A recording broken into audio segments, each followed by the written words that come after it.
What's up, my name is TechNumber here for Troubleshoot and welcome back to another video.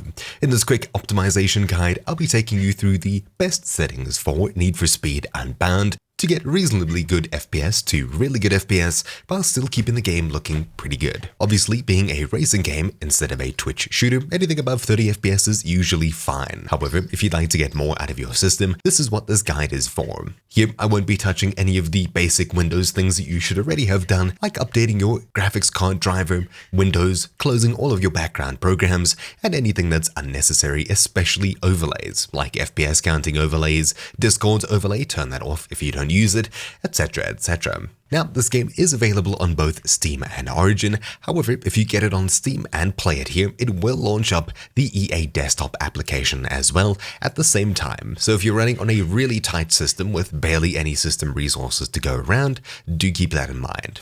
I'm pretty sure once you've launched it, or rather signed in and linked your EA account and your Steam account, you can probably exit out of Steam completely and just have EA Desktop open. However, if you do use Steam, for example, you'll be able to shift tab and use the overlay there to get an FPS counter. Otherwise, you'll need to rely on third-party software. In the description down below, you'll find optimization guides for Windows 10, 11, and NVIDIA to get even more out of your PC for free. But anyways, with that out of the way, let's get into the actual game itself. So on the main menu, what we need to do is hit Tab, or if you're on controller, hit the Settings button, and inside of here, we'll head across to Graphics. Starting off, motion blur is something I usually recommend turning off, especially if you're sensitive to motion and you get motion sick easily. Colorblind mode is your preference, gamma correction as well as the full screen device here. Screen mode should be full screen for the best, most stable FPS, and of course your screen resolution should match your display or at least be compatible, otherwise it'll be blurry, or of course you'll be rendering more pixels than you can actually see.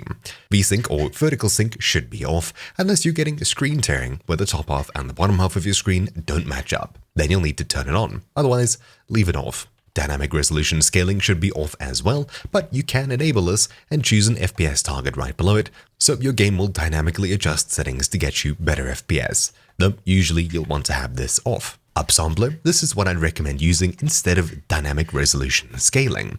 If we turn this on, we have AMD FSR, and if you have an NVIDIA graphics card, 20 series or above, you'll have DLSS. Usually you'll want to choose FSR2 and set the upscaler preset to quality or maybe balanced if you need more performance. The same goes for DLSS, we have the exact same options here. Upscaler sharpening for NVIDIA, I'll usually have it around 70%, and for AMD FSR, a little bit lower, maybe 50 or 40, though this is entirely your preference. Because I have an NVIDIA graphics card, I'll be choosing NVIDIA DLSS, balanced, and I'll set the sharpening to maybe 70 or 60%. NVIDIA Reflex Low Latency. If you have an NVIDIA GPU, you can turn this on for better responsiveness, though usually it won't really make too much of a difference unless you're really CPU bottlenecked, in which case you'll be selecting On Plus Boost. Then Graphics Quality. You can change this from Auto to one of the options here. However, if you push it all the way to the far right, we get into Custom. Now we can start adjusting things that'll really make a difference. Texture quality completely depends on how much VRAM you have. If you have a higher-end graphics card, select High or even Ultra. Otherwise, lower it down to Low and forget about it. Usually this won't come at any performance cost, however it has a huge impact on the game, so if you have more VRAM available, try and set this a bit higher. Shadow quality, you can leave this on High. Otherwise, push it down to medium. If you push it too low, you may notice shadows become really blocky, which isn't too much of an issue. However, if you stop somewhere, you'll definitely notice it. So probably medium or higher. Texture filtering is anisotropic filtering, and it usually has pretty much zero effect on your PC and performance. You can leave this on high and forget about it. Ambient occlusion applies softer shadows to objects, and there's a couple of options here. The further to the right you go, the more performance this will cost. Usually you can set this off and forget about it. It's just softer shadows. Effects detail, if you find yourself getting a really stuttery game whenever things are happening, smoke, particles, etc., this is what you want to come back and lower. Otherwise, you'll usually leave it on medium or high.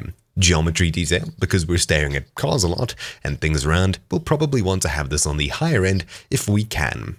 Now, anti-aliasing should be disabled if you have NVIDIA DLSS or AMD FSR selected as an upscaler, otherwise you can set this to your liking. Usually, the lower you have this, the more jagged edges you'll see, but you'll see a huge performance increase.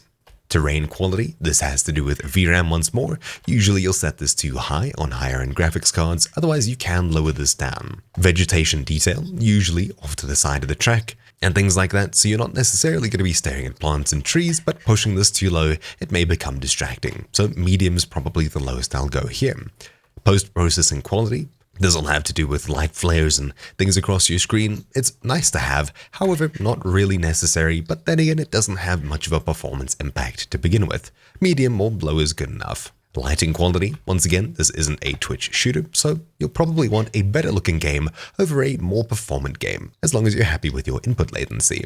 You'll probably leave this on medium or even high if you like how things look. There isn't ray tracing as far as I understand. Depth of field, this isn't something we can turn off entirely, however we can adjust the quality here. Usually pushing this down too low in games results in a flashy mess, so I'd usually recommend leaving this on medium at lowest. Otherwise, pushing it down too low, you'll notice when things are supposed to be blurred in the distance, instead they pop in and out of reality or they just look really weird and distracting. Finally, reflection quality.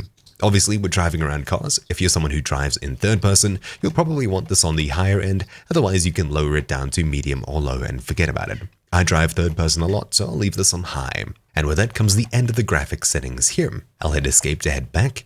And in the audio section here, you'll probably want to adjust the dynamic range to better match what you like. Full range means there'll be a huge difference between loud and soft sounds, but you can adjust this to reduced. That way, loud sounds aren't so jarring and quiet sounds aren't so quiet. Then, scrolling down further, you can adjust the music volume, especially if you're a streamer. That's probably something you'll want to turn down pretty much completely. Then we have a breakdown of the rest of the sounds here.